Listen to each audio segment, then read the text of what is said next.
Can I tell you something? The number of hours of training you've had is not directly correlated to your ability as a yoga teacher. And thinking you need just another training to be a good teacher is actually getting in the way of you stepping into your authentic power as a teacher. Have you ever found yourself saying, I just need to finish this training and then I'll be ready to teach that workshop? Or once I get this certification, I'll finally feel confident enough to apply at that studio. I hear this from yoga teachers at every stage of their careers, from newly minted 200-hour graduates to seasoned teachers with decades of experience. There's a widespread belief in our yoga community that more certifications equal more readiness, more authority, and more confidence. But I'm here to challenge that notion.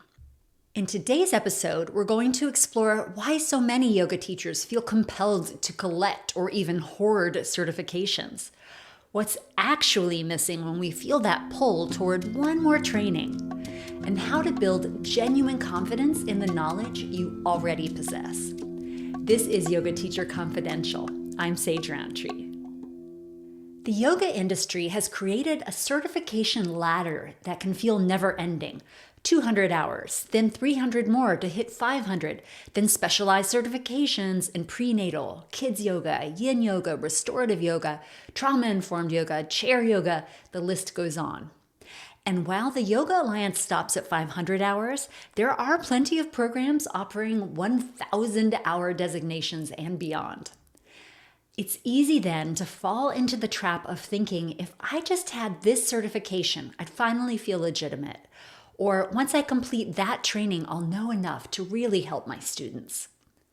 I've watched talented teachers delay launching workshops or applying for studio positions or raising their rates because they didn't feel certified enough, despite having the exact knowledge their students needed. What's more troubling is that I see this pattern across experience levels. It's not just new teachers who feel this way. I know yoga teachers with 20 plus years of experience and multiple certifications who still think, I just need one more training and then I'll be ready. This certification chase creates a cycle where we're forever preparing to teach rather than actually teaching. We postpone our growth as teachers by staying in student mode. And here's the tough love. At some point, you need to stop preparing and you need to start doing. It might help to remember that yoga has been taught for thousands of years without a system of certified training hours. Traditionally, yoga was taught through direct transmission from teacher to student, often over many years. The focus wasn't on accumulating certifications, but on practice, observation, apprenticeship, and the gradual accumulation of experience and wisdom.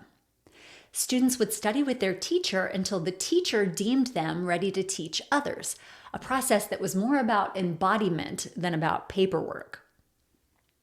The modern certification system really only emerged in the late 20th century as yoga became more commercialized in the West. The Yoga Alliance itself, which has become the de facto standard setter in the United States, was only formed in 1999. That's just 26 years ago. In my book, The Professional Yoga Teacher's Handbook, I explain the Yoga Alliance is primarily a registry, not a regulatory body.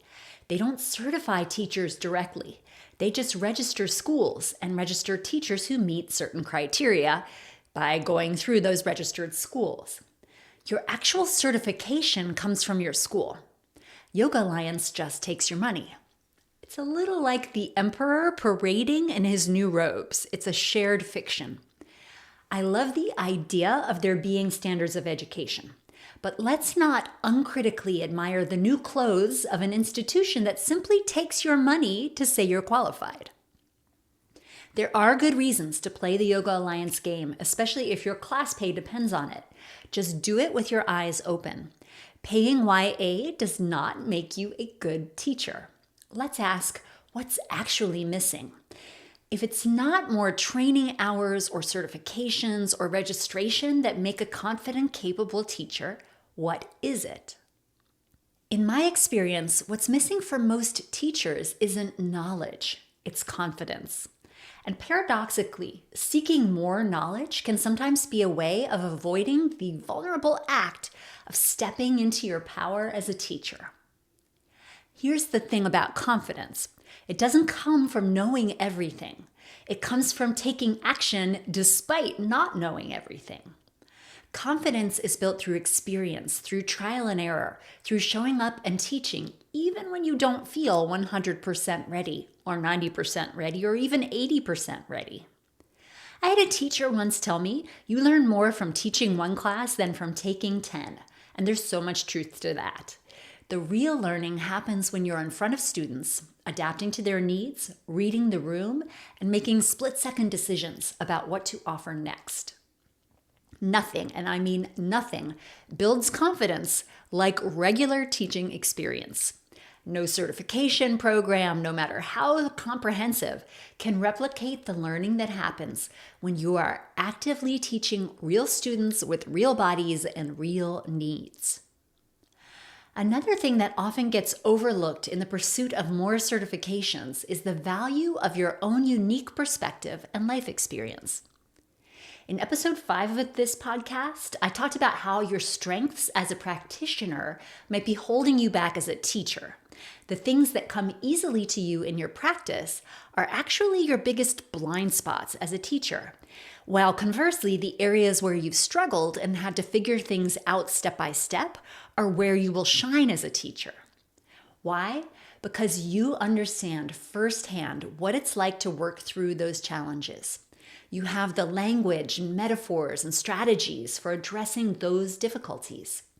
You can empathize with students who are facing similar struggles.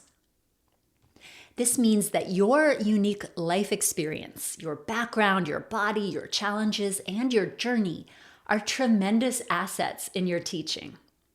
No one else has lived your exact life or inhabited your exact body. And that means you have insights that no one else can offer. A certification can't give you that. It's already inside you. Think about the end of The Wizard of Oz after Toto pulls aside the curtain to reveal that the great and powerful Oz is just a guy.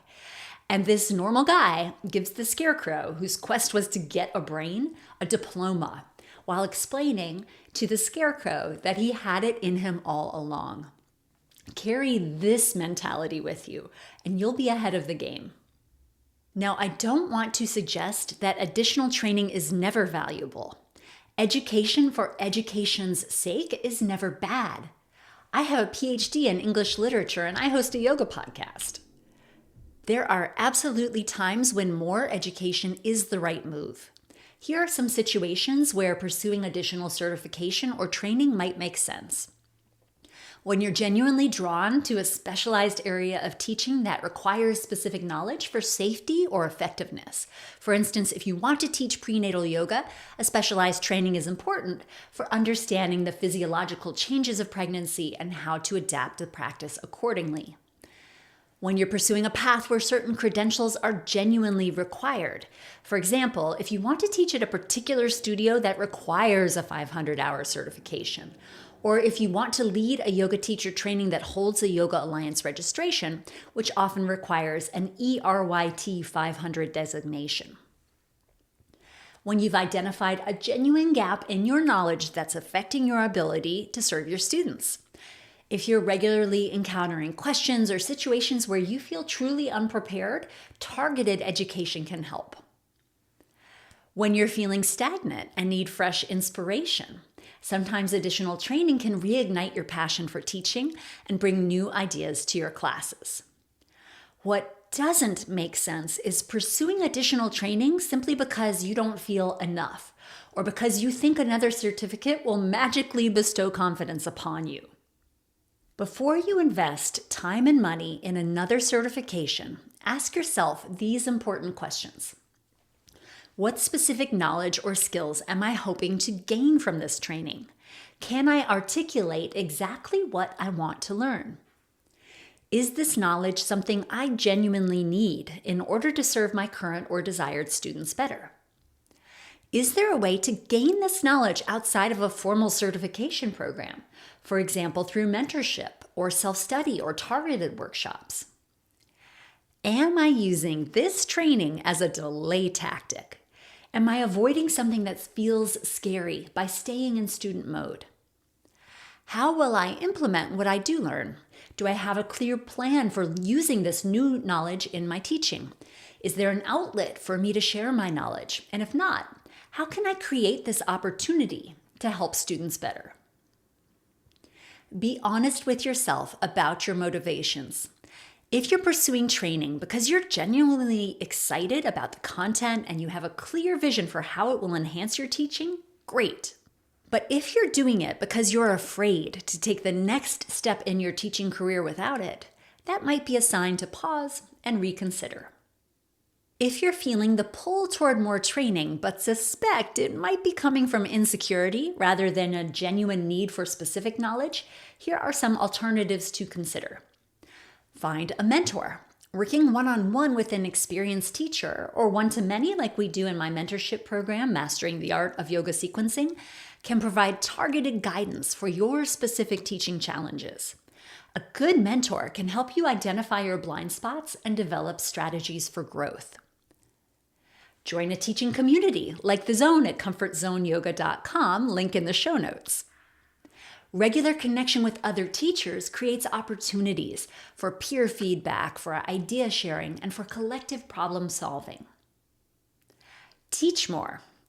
Nothing builds teaching confidence like teaching experience. Volunteer to teach in community settings if paid opportunities are limited for you. Each class you teach is a huge learning opportunity. Record and review your self-teaching. Audio or video recording your classes, with student permission of course, and watching them back will be eye-opening. You will see strengths you didn't realize you had, and you will identify specific areas for improvement. Develop a robust self-practice. Your personal practice is the foundation of your teaching. Deepening your own practice, not just physically, but in all aspects of yoga, will naturally enhance your teaching. Read widely. There are wonderful books on yoga philosophy, anatomy, pedagogy, and more. I have written several myself, and yes, I do think they are wonderful.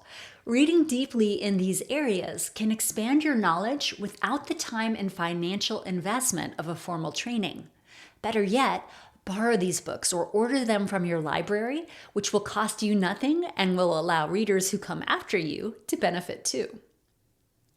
Engage in self-study, svadhyaya. Reflect on your teaching regularly. What's working, what isn't, where do you feel confident, where do you struggle? This honest self-assessment is really powerful. Here's what I want you to remember. You already know enough to be a positive force in your students' lives. Yes, there's always more to learn. That's the beauty of yoga. It's a lifelong practice with endless depth.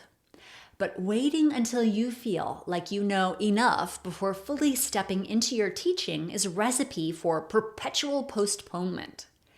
Instead of focusing on what you don't know, start focusing on what you do know.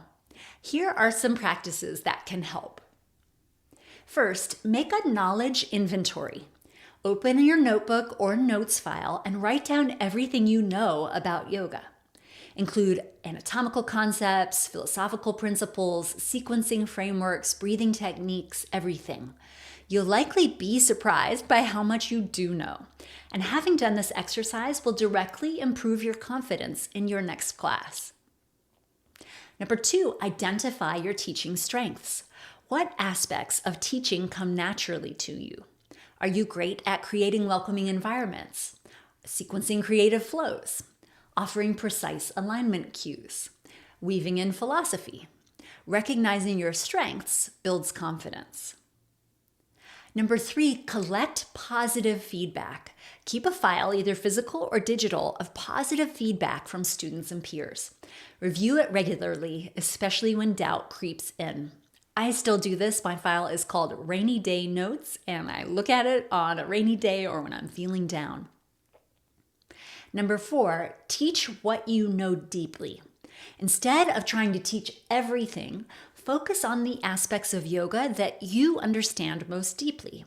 Teach from your experience, not from abstract theory. And number 5, embrace beginner's mind. Sometimes confidence comes from admitting what you don't know. When students ask questions you can't answer, it's perfectly okay to say, "That's a great question. I don't know the answer right now, but I will look into it and get back to you." Most importantly, remember this. Your students aren't coming to your class because they expect you to know everything about yoga. They're coming because something about your teaching resonates with them. Let me share a personal example of when a specialized training really did make sense for me in my teaching journey.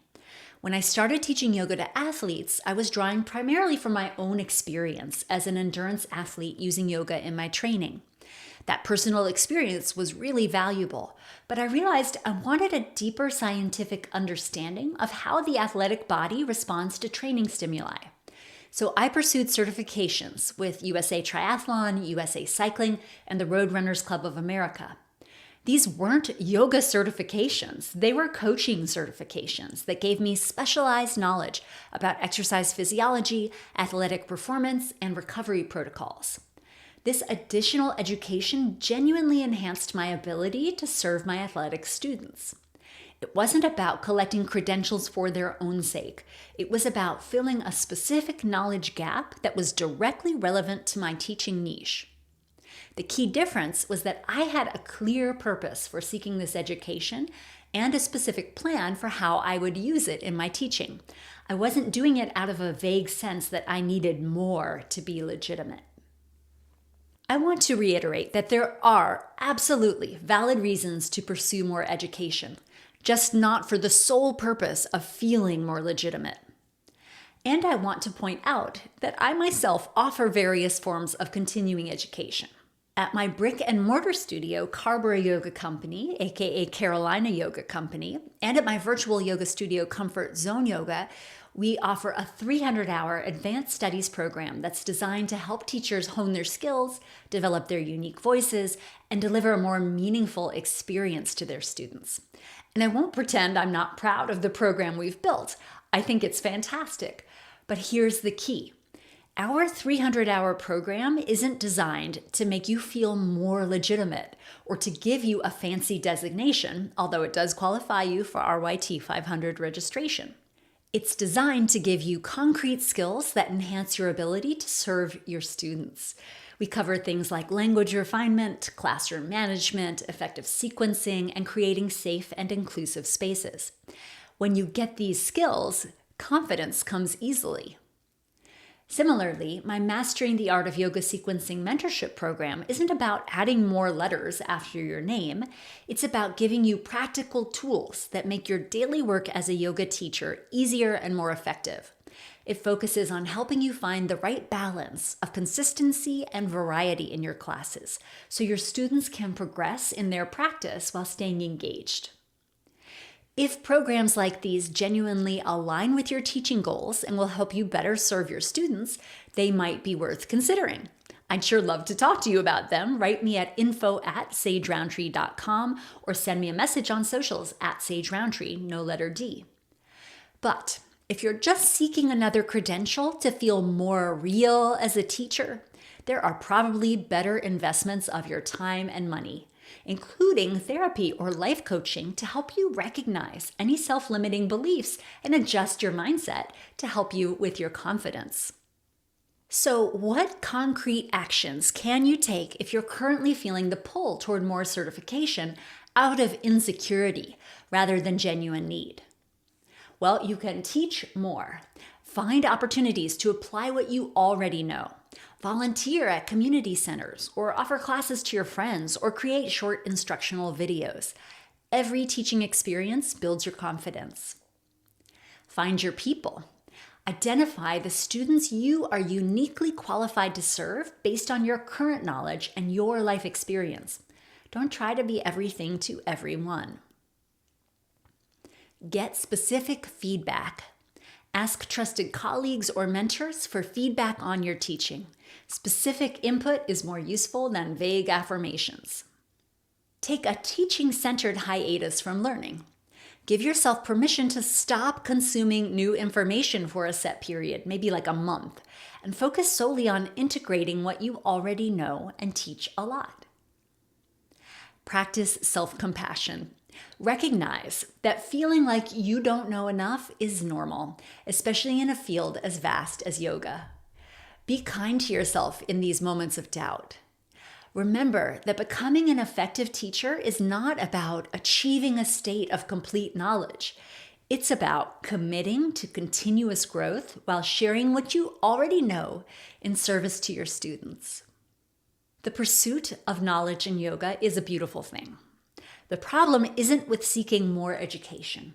It's with the belief that you need more education before you can fully step into your role as a teacher. Your students don't need you to be perfect or all-knowing. They need you to be authentic, present, and willing to guide them with what you already know.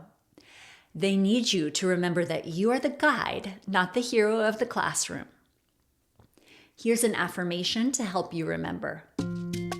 I know enough to help my students right now. I know enough to help my students right now. If you're ready to enhance your teaching in a way that truly serves your students, not just to collect another certificate, I do invite you to join me in Mastering the Art of Yoga Sequencing, my mentorship program that gives you concrete tools to plan and deliver more effective classes. Or consider our 300-hour advanced studies program, which we've thoughtfully designed to help you become a more impactful teacher. You can get to 300 hours with the mentorship, plus teaching yoga to athletes, or other online modules, or in-person trainings in North Carolina, or wherever you are. I do qualify you for electives. You can find information about the 300 or 500-hour yoga teacher training at sagerountree.com. But whether or not you join these programs, I hope you will remember that you already have valuable knowledge to share. The world needs teachers who teach from their authentic experience, not just those with the most certifications. I'm Sage Rountree, and this is Yoga Teacher Confidential. I'll see you next time.